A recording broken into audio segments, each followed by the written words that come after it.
ग्रामीण महानुभाव मंडळ व श्री चक्रधर मंडळ वरुळ द्वारा आयोजित श्री पंचकृष्ण समाज प्रबोधन व्याख्यानमाला व श्रीमा भागवत कथा तथा महानुभाव पंथीय मेळावा उद्घाटन सत्र।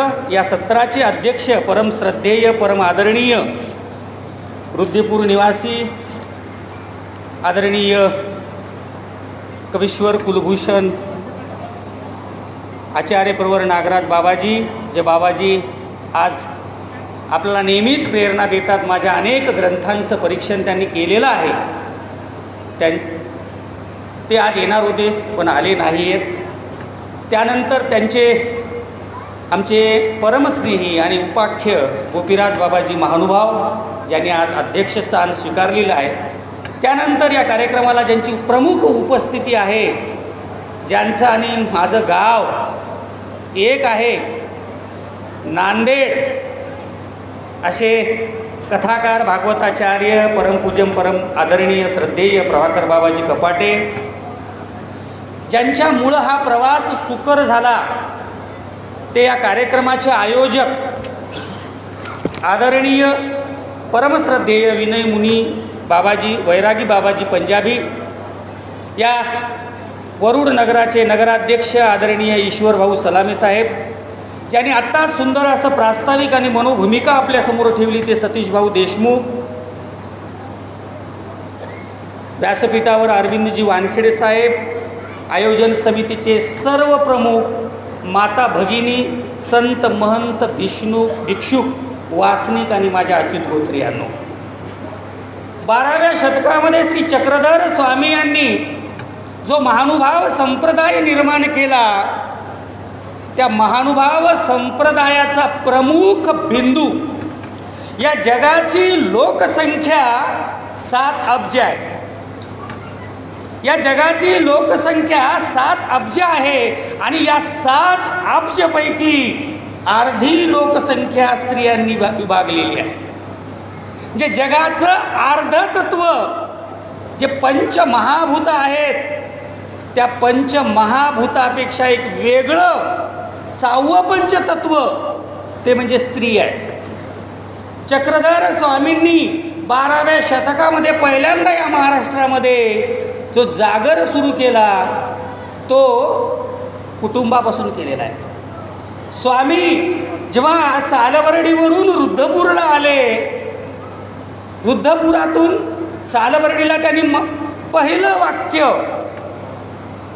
जे उच्चारलं, एथ शरण आलिया काही मरण असे, या एका वाक्यातून उभय जीवाबद्दलची कल्पना स्वामींच्या उदरातून बाहेर आली, मुखातून बाहेर आली आणि गोविंद प्रभूंकडून त्यांनी अवतार शक्ती स्वीकार केल्याच्या नंतर स्वामी फिरत फिरत प्रतिष्ठानला गेले आणि प्रतिष्ठानला जाऊन स्वामींनी प्रतिष्ठानहून या संप्रदायाची खऱ्या अर्थानं प्रचार आणि प्रसाराला सुरुवात केलेली आहे। या प्रतिष्ठानला त्यांच्या समवेत बोनेबाई होत्या, त्यांच्या समवेत ज्या बोनेबाई होत्या त्या याच विदर्भातील मेहकरच्या होत्या।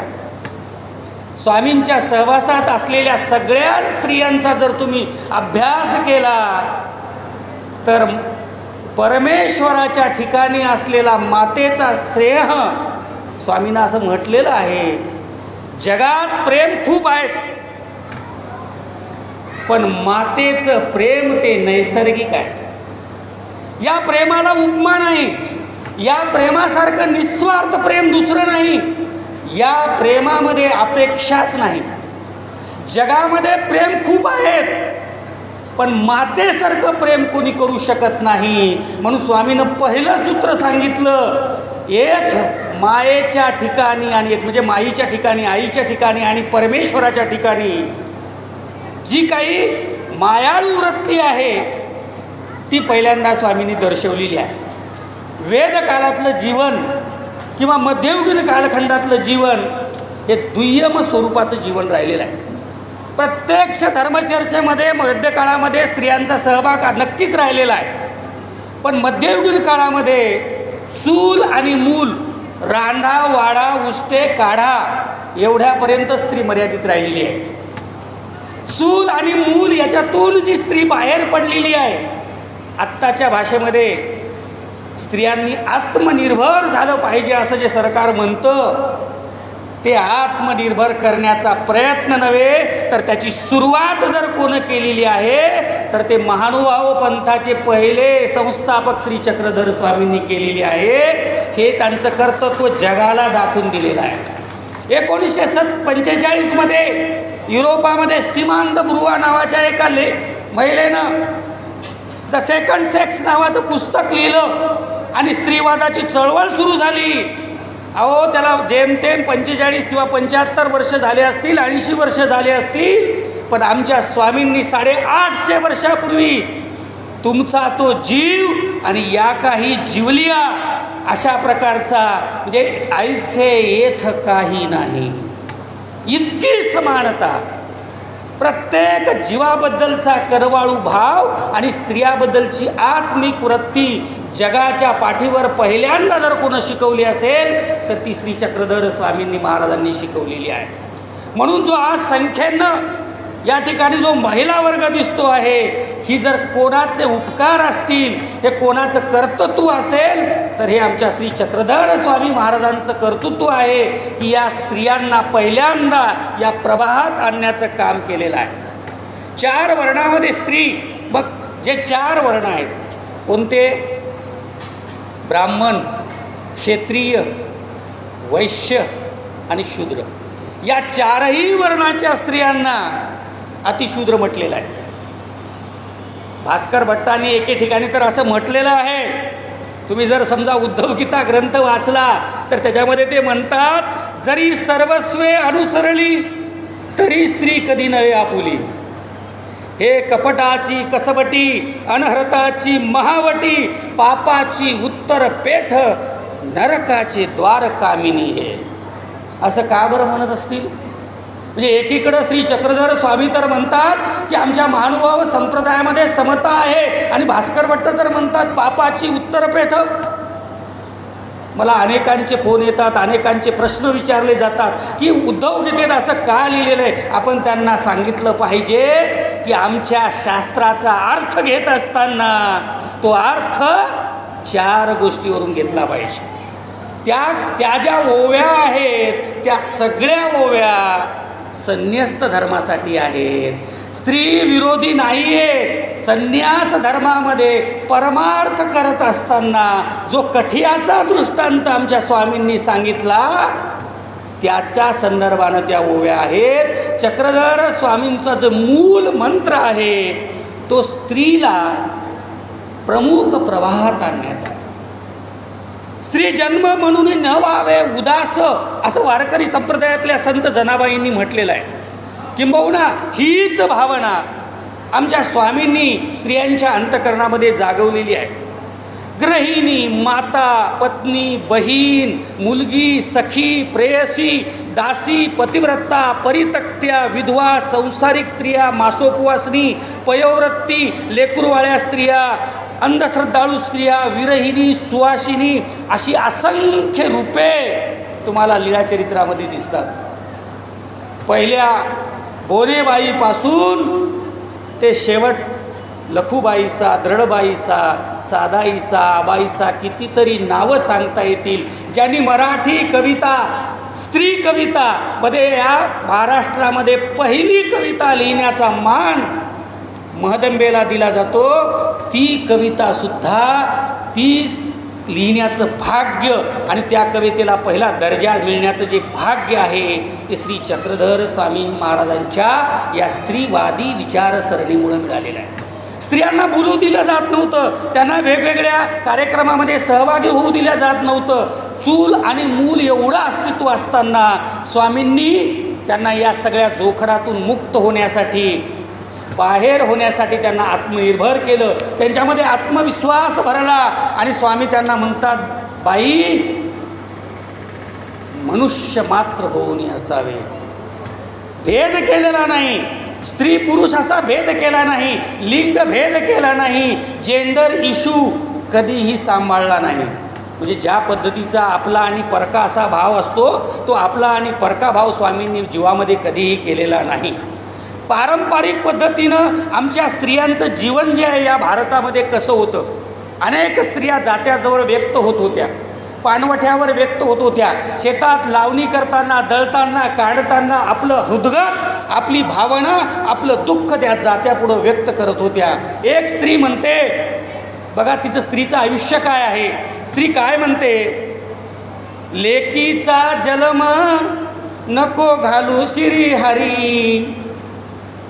हे पुरुषप्रधान संस्कृती असल्यामुळं स्त्रीचा जन्म नाही, लेकीचा जन्म नको घालू श्रीहरी. रात्रंदिन पुरुषाची आम्हावरी ताबेदारी. कोणाची ताबेदारी आहे? रात्रंदिन आम्हा पुरुषाची ताबेदारी. दुसरी एक स्त्री म्हणते, लेकीचा जन्म जसा गांजराचा वाफा. गांजर माहिती सगळ्याला, ज्याला पालावर आहे, फळमध्ये आहे. लेकीचा जन्म जसा गांजराचा वाफा. येड्या तुम्ही माये बापान पिकवूनी काय नफा. तुम्ही उत्पादन काढलेलं आहे, वाढवलेलं आहे 18 वर्ष तळहाताच्या फोडाप्रमाणे, आणि एकदम तुम्हाला सांगतो एस टीमध्ये पकडलेली जागा माणूस सोडायला तयार होत नाही. लक्षात घ्या, ती जागा माझी आहे असं म्हणतो. मग 18 वर्ष हे घर, इथली माणसं, इथलं अंगण, इथलं तुळशी वृंदावन, इथली देवपूजा, इथली आई, इथले वडील असं क्षणात सोडून एका परक्या घरामध्ये आपलंसं होणं ही साधी गोष्ट नाही आहे. पण ती स्त्री सांभाळते म्हणून तिनं सांगितलं की लेकीचा जन्म मला पुन्हा नको. लेकीचा जन्म कोण घातला येड्यानं, दुसऱ्याच्या शेतामधील बैल राबवतो भाड्यानं. ही दुःखाची कहाणी होती. परम दुःख होतं. वाट्याला आलेला सासुरवास होता. तुम्ही जर पूर्ण लीळाचरित्र वाचलं, गोविंद प्रभू चरित्र वाचलं, तर त्याच्यामध्ये तुम्हाला गोविंद प्रभू चरित्रामध्ये विठ्ठल जोशांच्या सुनांना ताक वाढणे नावाची लीळा येते. प्रभू त्यांच्या घरी जातात, सुनांना ताक वाढलेलं असतं आणि सासू दूध घेऊन जेवण करत असते. श्रीप्रभू तिथं जातात, पाहतात आणि त्यांच्या वाटीतलं ताक सासूला देतात आणि तिच्या वाटीतलं दूध त्यांना वाढतात. बघा, संत बहिणाबाईंनी फार सुंदर म्हटलेलं आहे. आपण जरी आपल्या सासूला आई म्हणत असलो तर आई एकच असते. बहिणाबाई काय म्हणतात, माईला माये म्हणता भट्टाला भट्ट भिड. तुम्ही माय शब्द म्हणून पहा, तुम्हाला तोंड वाचून माय म्हणता येत नाही.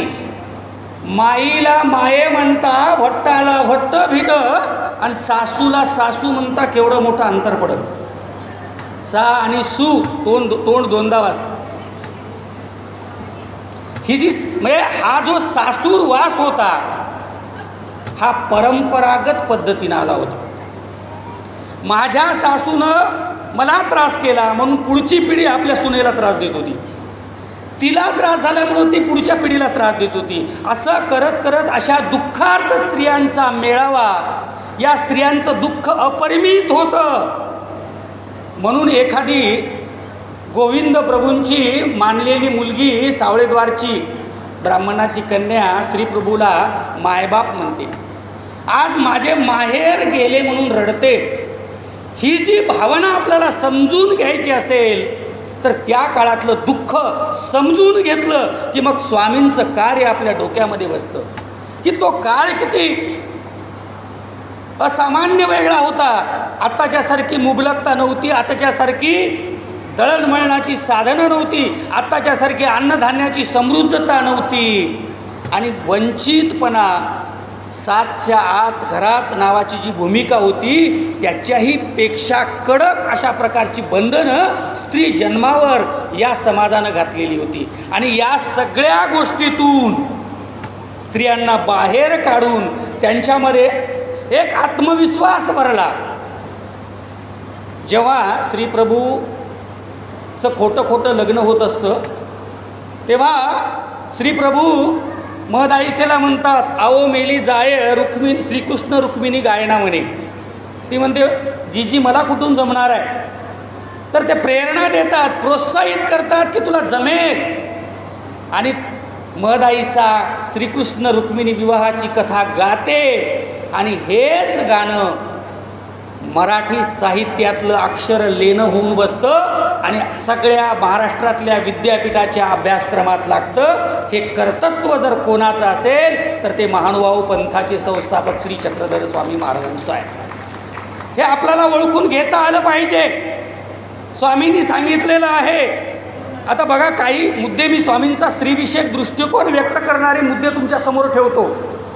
दुसरा महत्त्वाचा मुद्दा स्वामी सांगतात, एकदा सारंग पंडिताच्या डोमेग्रामला स्वामी असतात आणि स्वामी स्त्रियांना निरूपण करत असतात. त्यावेळेस सारंग पंडित तिथे येतात आणि कुत्सित भावनेनं स्त्रियांकडे बघून म्हणतात, कैसिया गुलगुल्या बैसल्या असतिया नेऊन घालाव्या तेलंग देशी आणि कोंदवावे कांदे. म्हणजे काय गुलगुल गप्पा करायला, यांचं का काम आहे का धर्मकार्य वगैरे चर्चा ऐकणं. यांचं काम काय, साळी कुटायला नेऊन टाकावं यांना तेलंगणात. स्वामी त्यांचा मनोरथ जाणतात आणि त्यांना शिक्षा करतात. ते म्हणतात, पांडेया किंवा सारंग पंडितात म्हणतात, तुमचा तो जीव आणि या काही जीवलिया ऐसे येथ काही नाही. हा महत्त्वाचा दृष्टिकोन आहे. म्हणजे माझ्याजवळ असा प्रकारचा भेदभाव नाही आहे. एकदा साधाईसा स्वामींना विचारते की तिच्या आईचं आणि साधाईसाची थोडी कटकट होते, वाद होतो. साधाईसा आपल्या आईबद्दल स्वामींजवळ बोलते आणि स्वामी म्हणतात, बाई माय बाप गुरु सासू सासुरा भ्रत्तारू ये स्त्रियेचे गुरु की येणे म्हणितले ते कीजे तरी संसार कडेला जाय. कोण गुरु सांगितलेले आहे? माय बाप गुरु सासू सासरा भ्रत्तारू. या सगळ्या जणांचं ऐकलं तर स्त्रीचा संसार कडाला जातो. अरण्यग्रामला स्वामी बसलेले असताना द्रळबाईसा स्वामीच्या दर्शनाला येते आणि जवळच एक ओढा वाहत असतो. स्वामीजवळ यायच्या अगोदर ती त्या ओढ्यामध्ये आपले वस्त्र गुडघ्याच्या वर घेऊन हातपाय धुते आणि स्वामीकडे येते. दंडवत केल्या केल्या स्वामी त्यांची तिला शिक्षा पण करतात आणि म्हणतात, हे काही बाई, तुम्ही जे आता वस्त्र वर घेऊन हातपाय धुत आहात हे करू नका. लज्जा रूप धर्म स्त्रियाशी रक्षण की गा. आपले अवयव पुरुषांच्या नजरेला पडू देऊ नका. मला सांगा, या 850 वर्षानंतर आज जी संस्कृती म्हणून आपण म्हणतो की पूर्ण कपडे परिधान केले पाहिजे, हे 850 वर्षापूर्वी जेव्हा कपडे मिळत नव्हते तेव्हा सुद्धा स्वामी सांगतात. म्हणजे किती पुढची दृष्टी आहे, किती पुढचा विचार आहे. बाईसा एकदा स्वामींना विचारते, बाई बाबा विखो काही पाप. स्वामी सांगतात, बाई पाप तरी नव्हे परी धर्मापासून ऐसा निर्पूर्ण काढी की. काम क्रोध मद मोह मत्सर आणि दंभ सोडायचं असेल तर पदार्थ सोडू नका. हे 6 शत्रू सोडा. हा खरा संन्यास आहे. संन्यासाची व्याख्याच केली त्यांनी. संन्यास म्हणजे काय? काम क्रोध मद मोह 6 गोष्टीचा न्यास. 6 म्हणजे 6 शत्रू. कोणते? काम क्रोध मद मोह मत्सर आणि दंभ. ह्या सगळ्या गोष्टी तुम्ही छेदा, याचा न्यास करा. हा संन्यास आहे. ही भूमिका त्यांनी मांडली. त्यांनी मासिक धर्माबद्दल सुद्धा वैज्ञानिक पद्धतीनं आपले विचार मांडले. 850 वर्षापूर्वी वैज्ञानिक दृष्टिकोनातून प्रयत्नवादातून स्वामींनी जो विचार मांडलेले आहेत ते आजच्या काळामध्ये सुद्धा किती महत्त्वाचे आहेत हे त्यांच्या विचारावरून आणि लक्षणावरून आपल्या लक्षात येतं. दुसरी सगळ्यात महत्त्वाची गोष्ट जी आहे की स्वामींच्या व्यक्तिमत्वाची काही वैशिष्ट्ये होती. स्त्रियांना त्यांनी समान अधिकार दिला. स्त्री पुरुष असा लिंगभेद मानला नाही. स्त्रियांना दुय्यम मानलं नाही, त्यांनी पुरुषाच्या बरोबरीचं मानलं. स्त्रियांना आत्मनिर्भर केलं. धार्मिक राजकीय सामाजिक आणि इतर गोष्टीमध्ये त्यांना स्वातंत्र्य बहाल केलं. वंचित उपेक्षित अनाथ स्त्रियांचे ते मायबाप झाले. बघा, स्वामींच्या सहवासात आलेल्या सगळ्या स्त्रिया बघा, आबाईसा, मदाईसा, उमाईसा, साधाईसा, बोनेबाई, बाईसा, कोणत्याही स्त्रिया सांगा, कोणत्या तरी दुःखानं त्यांचं मन ग्रासलेलं आहे, संकटाचे डोंगर त्यांच्यावर कोसळलेले आहेत. तुम्ही वसमतच्या शांताबाईसाचं उदाहरण घ्या.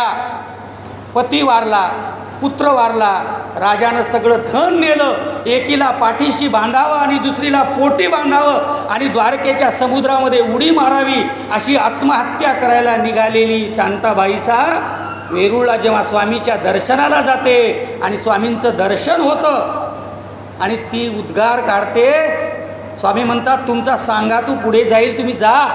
ती म्हणते आमचा श्रीकृष्ण येथेच भेटला, आम्हाला आमचा देव इथं भेटलेला आहे, आता मी द्वारकेला जाणार नाही.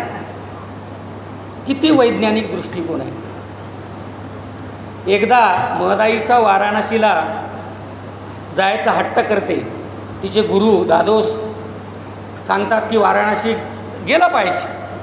तर वाराणसीला गेल्यानं काय होतं, तर वाराणसीला गेल्यानं केलेल्या पापाचं निवर्तन होतं किंवा पाप नष्ट होतं. स्वामी महदाईसेला सांगतात, बाई एथ पाप कीजे, ते वाराणसी जाऊन फेडीजे. म्हणजे इथं पाप केलं तर वाराणसीला जाऊन फेडायचं. स्वामी म्हणतात वाराणसीलाच जर पाप झालं तर कुठं फेडायचं, दुसरं क्षेत्र आहे का काही? असं काही पाप इथून करायचं आणि तिथं फेडायचं असं नसतं. सद्वर्तन वागा, चांगल्या वर्तनानं वागा, चांगले कर्म करा, का 6 आपल्या शत्रूवर 6 विजय मिळवा, हा खरा संन्यास आहे. म्हणून संन्यास धारण करण्याचं स्वातंत्र्य जर पहिल्यांदा या महाराष्ट्रामध्ये स्त्रियांना कोणी दिलं असेल तर ते श्री चक्रधर स्वामींना दिलेलं आहे. विटाळ पाळलेला नाही आहे, समताधिष्ठित समाज रचनेसाठी आग्रह धरलेला आहे. वेदांनी नाकारलेले सर्व अधिकार स्वामींनी स्त्रियांना दिलेले आहेत आणि क्रांतीची ज्योत पेटवलेली आहे. त्यांच्या परिवारातल्या स्त्रियांची मी नावं तुम्हाला सांगितलेलीच आहे.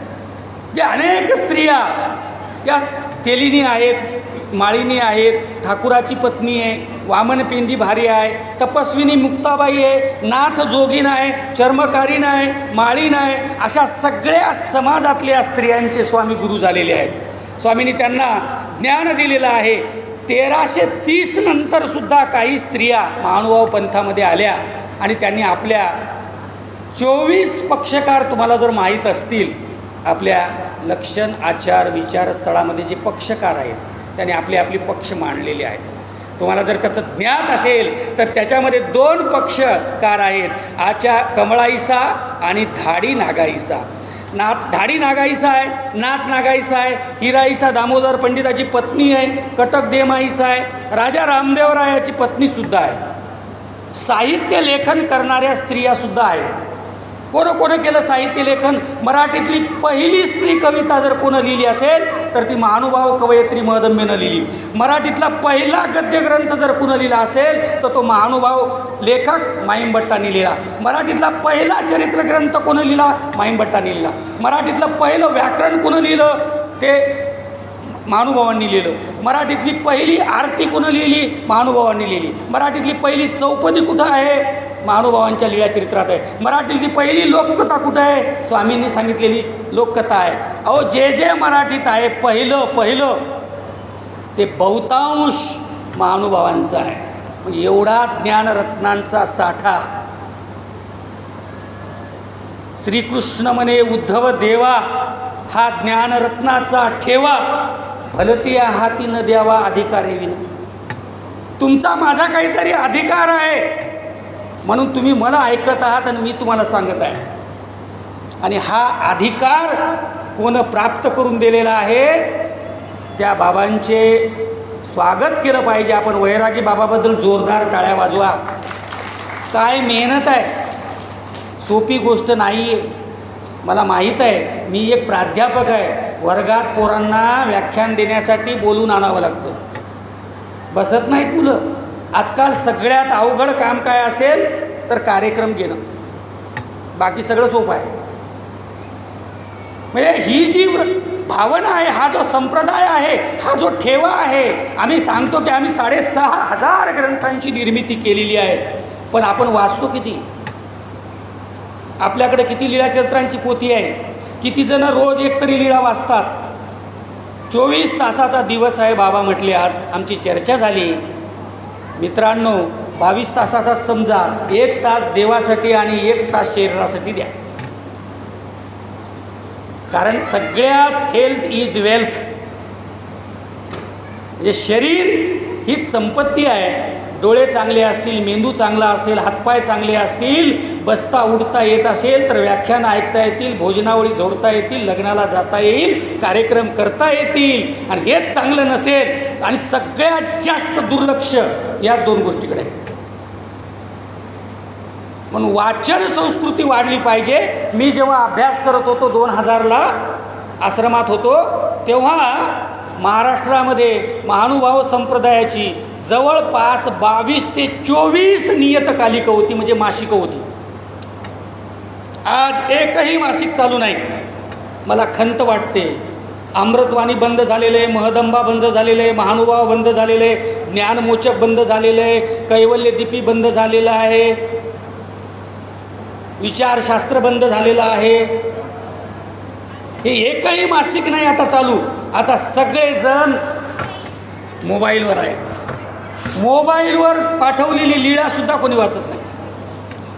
आता मोबाईल पाहता पाहता 2 लीळा वाचा, त्याचं स्मरण करा, सोबत लीळाचरित्राची पोथी ठेवा, ज्या स्थानाला गेला तिथली लीळा आठवा. हे स्मरण आहे आणि याच्यातूनच धर्म घडणार आहे. तुम्हाला सांगतो, बाकी सगळं विसरून जाईल. अक्षरं नष्ट होत नसतात, हे लक्षात घ्या. अक्षरं नष्ट होत नसतात. तुम्हाला मला स्वामी कळले, लीळाचरित्रामुळं कळले. हा आधार आहे. म्हणून पुस्तक, ग्रंथ हे आपले खऱ्या अर्थानं गुरु आहेत. शीख धर्मामध्ये ग्रंथालाच गुरु मानलेला आहे. म्हणून बाकी सगळ्या आपल्या घरामधल्या, मी सांगतो आपली श्रीमंती कशावर अवलंबून आहे सध्या समाजामध्ये. आपल्याकडे किती प्रॉपर्टी आहे आणि किती साड्या आहेत आणि आपल्या घरात किती भांडे आहेत. मी त्याच्यापेक्षाही महत्त्व देतो. ते आवश्यकच आहे, आवश्यक आहे. आपल्याकडे 100-200 कपडे असले पाहिजे, चांगल्या गाड्या असल्या पाहिजे, चांगले दागिने असले पाहिजे, चांगलं आपल्याला घर असलं पाहिजे. हे नक्कीच आवश्यक आहे, याला दुमत असण्याचं कारण नाही. पण त्याच्या बरोबरीला जेवणामध्ये जसा किती गोड असलेला एकच पदार्थ चालत नसतो, तिथं अनेक रुचीचे पदार्थ असतात. तसं तुमच्या घरात पुस्तकाचं सुद्धा कपाट असलं पाहिजे. ज्याच्या घरात नाही पुस्तकाचं कपाट, त्याचं घर भुई सपाट. पुस्तकच नाही. कोण लेखक आहे, कोण लिहितोय, कोण वाचतोय, काहीच कल्पना नाही. आजच्या काळामध्ये ज्या स्त्रिया लिहित आहेत त्यांची नावं मी तुम्हाला काही सांगतो. तुम्हाला असं वाटतं की आज कोणीच लिहित नाही, कोणीच वाचत नाही. असं बिलकुल नाही. जुन्या काळामध्ये Laxmi Ratnakar, Usha Mahadeshmukh, Vandana Thigde, doctor Smita Thackeray, Kalpana Mehre, doctor Sushila Solapure, doctor Mangala Pathade, या सगळ्या स्त्रिया विदर्भातील आहेत. तुम्हाला माहीत नसेल कदाचित. Doctor Vandana Thigde, doctor Smita Thackeray, doctor Usha Mahadeshmukh, doctor Kalpana Mehre, या सगळ्या स्त्रिया, doctor Mangala Pathade, doctor Tejaswini Kapate, doctor Maya Dhumal, Pratibha Kokate, doctor Archana Thackeray, doctor सीमाताई मेटकर, कोमल कुंदप, डॉक्टर वैशाली किनाळकर, सारिका उबाळे, ह्या सर्व स्त्रिया, याच्यातल्या 90% स्त्रिया अमरावती, नागपूर, भंडारा, गडचिरोली आणि विदर्भातील आहेत. मराठवाड्यातील 2-4 आहेत. वैशाली किनाळकर मराठवाड्यातील आहेत, तेजस्विनी कपाटे, सुमन बेलवणकर, दीपा जोशी, शुभांगी गोरे. 50 स्त्रियांनी आजवर महानुभाव साहित्यातल्या लेखनावर MPhil आणि PhD केलेलं आहे. महानुभाव साहित्यावर 50 स्त्रियांनी. मराठीतला पहिला भूगोल जर कुणा दिला असेल तर तो महानुभावांनी दिलेला आहे. स्थानपोथी. याच्या अगोदर भूगोलच नव्हता. म्हणजे सगळं इतिहास तर आम्ही आहोतच, पण भूगोलही आम्ही आहोत. स्त्रियांचे कर्तेही आमच्याकडेच कर्तृत्व आहे. भाष्यकाराचं आमच्याकडे आहे, व्याकरणाचं आमच्याकडे आहे, कवितेचं आमच्याकडे आहे, गद्यग्रंथाचं आमच्याकडे आहे. एवढी समृद्धता आहे तर नाव का नाही? आम्ही प्रयत्न करत नाही, आम्ही आम्हाला श्रेष्ठ म्हणत नाही. तुम्हाला सांगतो, जे आहे त्याच्यात समाधान मानलं पाहिजे आणि खांद्यावरच्या पोपटाला हत्ती मानलं पाहिजे, ही वृत्ती सोडून दिली पाहिजे. समाधान मानायचं नाही, जास्तीत जास्त कसं मला प्राप्त होईल आणि मी कशा पद्धतीनं विकास साधा येईल, मला हे करता आलं पाहिजे. या निमित्तानं 2 गोष्टी सांगून मी माझ्या व्याख्यानाला विराम देतो. आता नांदेडहून आलेलो आहे आणि 425 किलोमीटर आहे, म्हणजे काय मिनिटाला 1 किलोमीटर घेणार नाही. थोडक्यात समाप्त करणार आहे. आलो शेवटच्या टप्प्यामध्ये. भारतीय परिप्रेक्ष्यामध्ये जी वागणूक सुची अशुचीची कल्पना होती, म्हणजे शुद्ध अशुद्ध, ही कल्पना पहिल्यांदा स्वामींनी मोडली. शरीर शुद्धीपेक्षा मनाच्या शुद्धीला स्वामीनं महत्त्व दिलं, म्हणजे स्पृश्य अस्पृश्यता नष्ट केली. बघा, फार महत्त्वाचा घटक आहे. जगामध्ये मी श्रेष्ठ का तू श्रेष्ठ अशा पद्धतीची वर्णव्यवस्था होती. स्वामीनं पहिल्यांदा काय केलं? या गोष्टीवर घाव घातला. वर्णव्यवस्था म्हणजे स्पर्श अपृश्य, म्हणजे माझा स्पर्श तुमचा अस्पृश्य, हे चांगलं हे वाईट, काहीच चांगलं आणि काहीच वाईट, म्हणजे समान. कर्मकांडाला विरोध केला, श्राद्ध कल्पना मोडीत काढली आणि सांगितलं अनुसरली याचा देवो. जो अनुसरल आचरे तयाचा धर्म. बाकी जगावरून तुम्हाला घेणं देणं नाही. कोण संजय जगताप काय करतंय याचं मूल्यमापन तुम्ही करू नका, मी तुमचं मूल्यमापन करू नये. जीवाला जीवाचं कल्याण करण्याचा अधिकारच नाही. जीव जीवाला मदत करू शकतो, फार तर त्याला आर्थिक, सामाजिक, सांस्कृतिक, कपडा लत्ता भोजन देऊ शकतो, पण जीव जीवाचा उद्धार करू शकतो का? जीवानं काय करावं हे जीवाच्या हातात आहे का आपल्या? त्या जीवानं कसं वागावं ते तुमच्या हातात ते नाही. विषमता ही राहणारच आहे, दुःख सगळ्यालाच आहे, कष्टसाध्य जीवन आहेच. त्यामुळं जीवाच्या स्वभावाला नाश नाही, म्हणून स्वामी म्हणतात स्वभावाला नाश नाही. हे जर लक्षात ठेवलं, प्रेमानं वागलोत, परस्पराशी स्नेह ठेवला, जातीभेद वर्णभेद मानला नाही आणि सगळ्यांना प्रेमानं वागवलो, तर खऱ्या अर्थानं आपण महानुभावपंथाची विचारसरणी अंगीकारली असं म्हणायला काहीच हरकत नाही. या निमित्तानं मला काही 2-4 गोष्टी चांगल्या सांगण्याचा संधी मला मिळाली. एक छोटीशी ओवी जाता जाता सांगतो की फारच सुंदर ओवी आहे ती. देवाच्या नामाची आहे जीवाला शिसारी. शिसारी हा शब्द फार महत्त्वाचा आहे. देवाच्या नामाची आहे जीवाला शिसारी, अंतकाळी पडला मग विचारी, अशा पद्धतीची एक स्त्री म्हणते. आणि उत्तरेच्या वाट सांडला पेढे खातं आणि बाबा गेले पानं खातं. मला सांगा, इतकी प्रतिभा आजही आमच्या स्त्रियांमध्ये आहे. हे आधुनिक काळातल्या ओव्या आहेत. तुम्हीसुद्धा स्वामींवर भजन लिहिलं पाहिजे, कीर्तन केलं पाहिजे, संकीर्तन केलं पाहिजे, नामस्मरण केलं पाहिजे. एवढं बोलून मी माझ्या शब्दांना विराम देतो. या व्याख्यानामध्ये जे म्हणून चांगलं आहे ते तुमचं आहे आणि जे काही त्रुटी आहेत, काही चुका आहेत त्या माझ्याकडे घेतो. सर्वांना दंडवत प्रणाम करतो आणि थांबतो. दंडवत प्रणाम. भगवान श्री